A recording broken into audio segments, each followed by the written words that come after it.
Boa noite, este é o nosso momento de fé e esperança. Que a boa mão do Senhor continue a cuidar de nós. Eu espero que você esteja gozando de paz e de segurança em nome de Jesus.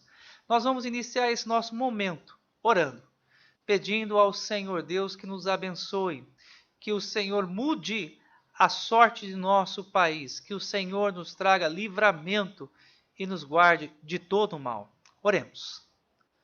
Pai, graças nós te damos, ó Deus, pela certeza que temos de que o Senhor ouve as nossas orações.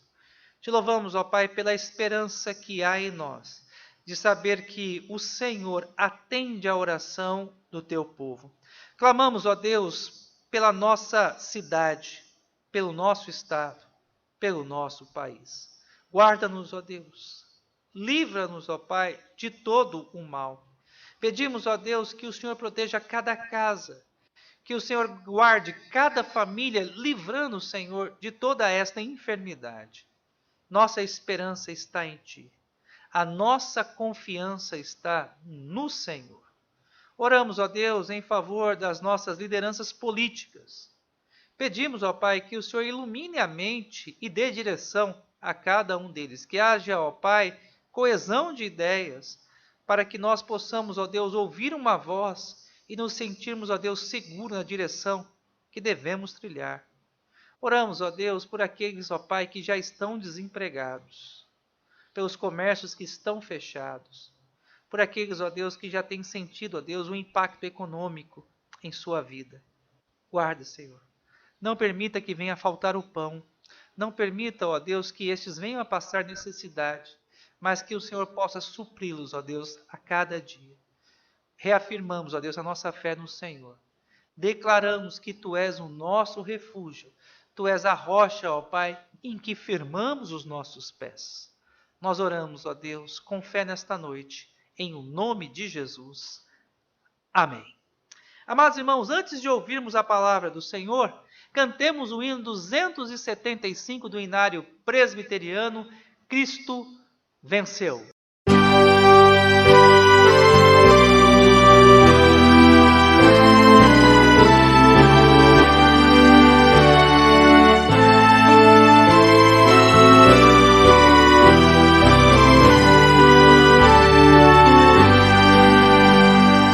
Cristo venceu, liberta esta minha alma, gozo a divina calma de sua paz, bem longe dos grilhões da eterna morte, bem junto à fonte que me satisfaz. Cristo venceu, meu coração se abre ao resplendor da soberana luz e claridade inunda minha vida e formosura desce minha cruz. Cristo venceu, a noite se fez dia, nova esperança nele eu encontrei, das armas da justiça revestido, elejo agora a divina grei.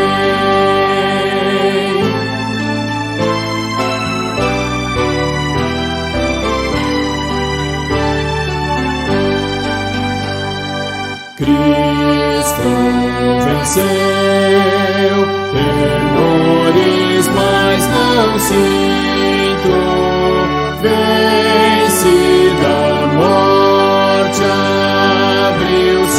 desceu,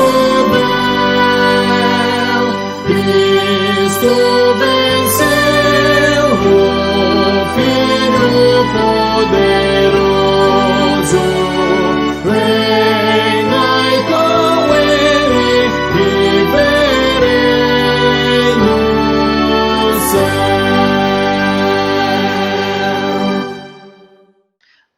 Amados irmãos, nós nessa noite queremos dar continuidade à exposição do texto de 1 Coríntios capítulo 15. Na segunda-feira começamos a falar sobre esse texto, abordando o seguinte tema: qual a importância da ressurreição e por que nós devemos crer na ressurreição de Cristo Jesus? E hoje nós queremos falar sobre o impacto, os frutos que esta doutrina produz na vida do cristão. Convido para que abramos a palavra do Senhor em 1 Coríntios capítulo 15 e faremos a leitura do versículo 9 ao versículo de número 10. A palavra do Senhor assim nos diz: porque eu sou o menor dos apóstolos, que mesmo não sou digno de ser chamado apóstolo, pois persegui a igreja de Deus. Mas pela graça de Deus sou o que sou, e a sua graça que me foi concedida não se tornou vã, antes trabalhei muito mais do que todos eles, todavia não eu, mas a graça de Deus comigo. Meus amados irmãos, nós nessa noite queremos apresentar a vocês o aspecto prático dessa doutrina. Quando cremos que Cristo ressuscitou dentre os mortos, quando abraçamos esta verdade influencia a nossa vida, transforma o nosso caráter. E o apóstolo Paulo aqui, ele relata, meus amados irmãos, como essa doutrina mudou radicalmente a sua vida. Em primeiro lugar, destaco que a doutrina da ressurreição transformou o coração do apóstolo Paulo, dando a ele humildade.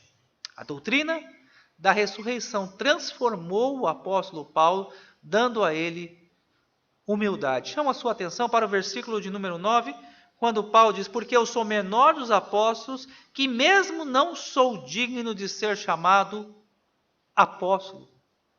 Paulo aqui ele não se engrandece. Paulo aqui ele não é tomado pela vaidade ou pela soberba, pelo conhecimento que ele tinha. Afinal de contas, Paulo frequentou uma das mais renomadas escolas de tradição judaica do seu tempo. Ele foi aluno do grande mestre judeu Gamaliel. Paulo, em nenhum momento, ele se envaidece desse conhecimento. E nem tampouco por ter recebido da parte de Deus um chamado especial. Afinal de contas, os outros colegas de ministério, os outros apóstolos, não tinham entendido a grandeza da missão. Não tinham entendido que o evangelho deveria ser pregado a todos os povos. Paulo, por sua vez, entendeu que o evangelho deveria ser pregado não somente aos judeus. Ele mesmo se intitulou o apóstolo aos gentios. Paulo também recebeu da parte de Cristo Jesus uma revelação especial.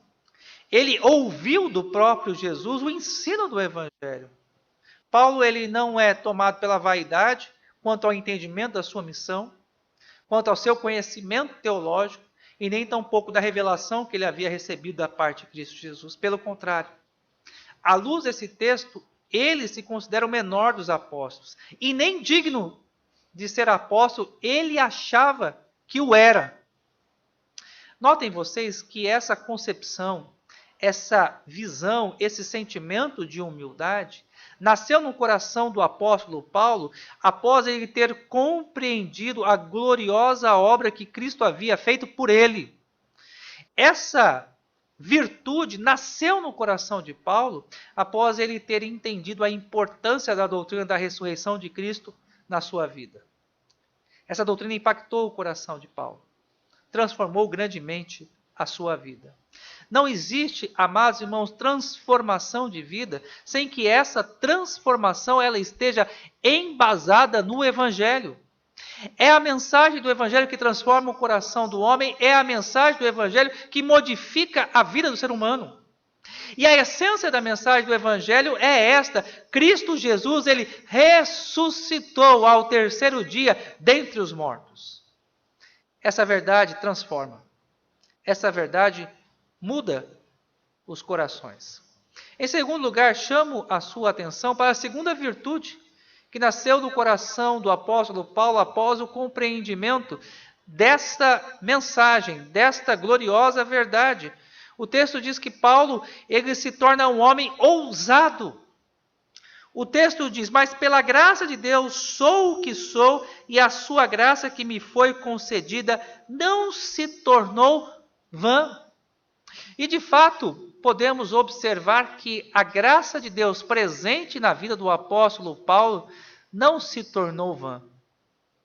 Paulo foi um dos principais líderes da igreja cristã. Através do seu ministério, da sua vida, igrejas foram plantadas, vidas foram impactadas, o evangelho foi levado às mais longínquas regiões do Império Romano. Tudo isso por meio da graça de Deus, que operava de forma eficaz na vida do apóstolo Paulo. Nós podemos observar na vida deste grande líder um misto entre ousadia e humildade. Ele não se envaidecia daquilo que ele fazia, mas ao mesmo tempo ele contemplava a sua ousadia, porque este, movido pela graça de Deus, trabalhava de forma incansável. Paulo, movido pelo Espírito Santo de Deus, era um homem ousado. Aonde ele chegava com determinação, fé e coragem, ele anunciava a Cristo Jesus. Ele levava a mensagem do Cristo que ressuscitou dentre os mortos. E em terceiro e último lugar, podemos ver que a mensagem da ressurreição produz em nosso coração a disposição de trabalhar. Paulo, ele diz, trabalhei muito mais do que todos eles, todavia não eu, mas a graça de Deus comigo. Quando nós entendemos a importância da doutrina da ressurreição, o nosso comprometimento com a igreja e com a obra de Cristo Jesus passam a ser diferentes. Nós não trabalhamos visando receber uma recompensa. Nós trabalhamos porque já fomos recompensados. Nós já recebemos a vida eterna. Já recebemos a salvação. Nós olhamos para o passado e, tendo visto que Cristo ressuscitou dentre os mortos, que o túmulo está vazio, nós temos a certeza de que haveremos de possuir a vida eterna, que reinaremos com Cristo Jesus por toda a eternidade. Melhor, já temos a vida eterna. No novo céu, na nova terra, desfrutaremos da plenitude desta bendita promessa.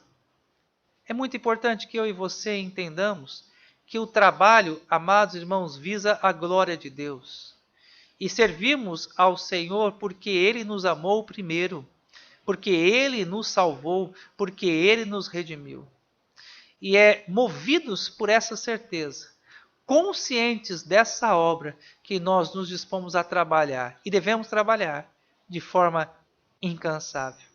Mais uma vez, ao olharmos a vida do apóstolo Paulo, podemos observar aqui esse misto de trabalho, dedicação e de reconhecimento, que ele somente o fez porque a graça de Deus o acompanhava.